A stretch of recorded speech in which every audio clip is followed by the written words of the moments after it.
ఈరోజు మురుగరసీల కదా, మా మమ్మీ ఒక మందు తయారు చేస్తామంట. మందు అంటే అది ఏదో కెమికల్స్ కాదు, ఇంగువ ఉంటుంది కదా మనకి, ఇంగువ ప్లస్ బెల్లం, దీంతో మనకి ఎట్లా చేస్తుందో చూద్దాం.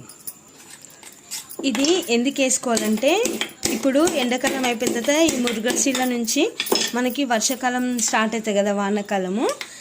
ఇది వేసుకుంటే ఏంటంటే మనకి వానలు వస్తాయి కదా, దాని నుంచి ఏదైనా రోగాలు రాకుండా ఈ ఇంగువ బెల్లం అనేది మనకి బాడీకి ప్రొటెక్షన్ ఇస్తుంది అనమాట.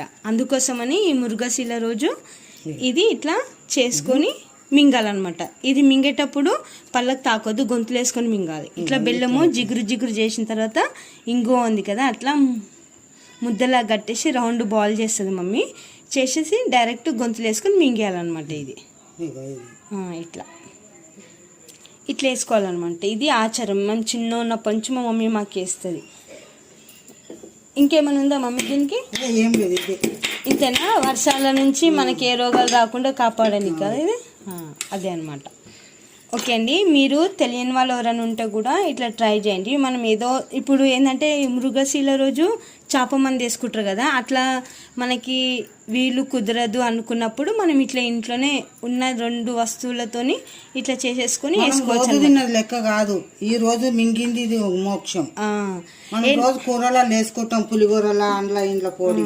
ఇంకోటి ఏంటంటే ఇంగువ మనకి పొడి దొరుకుతుంది కదా, ఇది పొడిగా వాడొద్దు. ఇట్లా ఇది కొంచెము గట్టిగా ఉంటుంది అన్నమాట, ముద్దలాగా. ఇట్లా ఇది జిగు జిగు ఉంటుంది. ఇట్లాంటి ఇంగువనే వాడాలి మనం. చూస్తున్నారు కదా, ఇట్లా మన ఇంట్లోనే చిన్న చిన్న ట్రిక్స్తోని మనం చేసుకొని వాడుకునేవి కూడా ఉంటాయి. బయట వెళ్ళి కొనుక్కొని తినడం కంటే ఇట్లా ఇంట్లో చేసుకొని తినేయచ్చు.